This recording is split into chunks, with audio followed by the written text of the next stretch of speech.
మన క్రిష్ గురించి ప్రథమంగా చెప్పాలంటే రెండు రకాల డైరెక్టర్లు ఉంటారు. ప్రేక్షకుల అభిరుచిని ఆధారంగా చేసుకుని పైకొచ్చేవాళ్ళు, ప్రేక్షకుల అభిరుచిని కూడా పెంచాలని తాపత్రపడే డైరెక్టర్లు కొంతమంది. రెండో కావకి చెందుతాడు మన క్రిష్. మీకు చెప్పింది అర్థమైంది అనుకుంటాను. అర్థమైతే ఇంకా గట్టిగా కొడతారు క్రిష్ గురించి మీరు.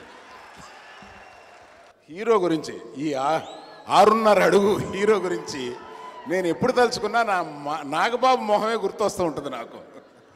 నాగబాబు అతని విజయంలో ఎంత ఆనందపడుతూ ఉంటాడని చెప్పి మేము ఒక తండ్రిగా అతను, ఎందుకంటే అది అనుభవించిన నేను అనుభవిస్తూ ఉన్న నాగబాబు ఎప్పుడు నాగబాబు గుర్తొస్తూ ఉంటాడు.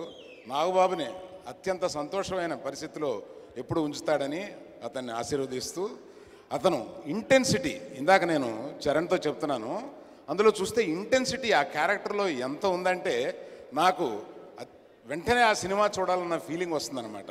అందుకని మీతో పాటు నేను కూడా ఆ సినిమా చూడడానికి వెయిట్ చేస్తాను. All the best. Today actual hero is our music director and మా బావగారు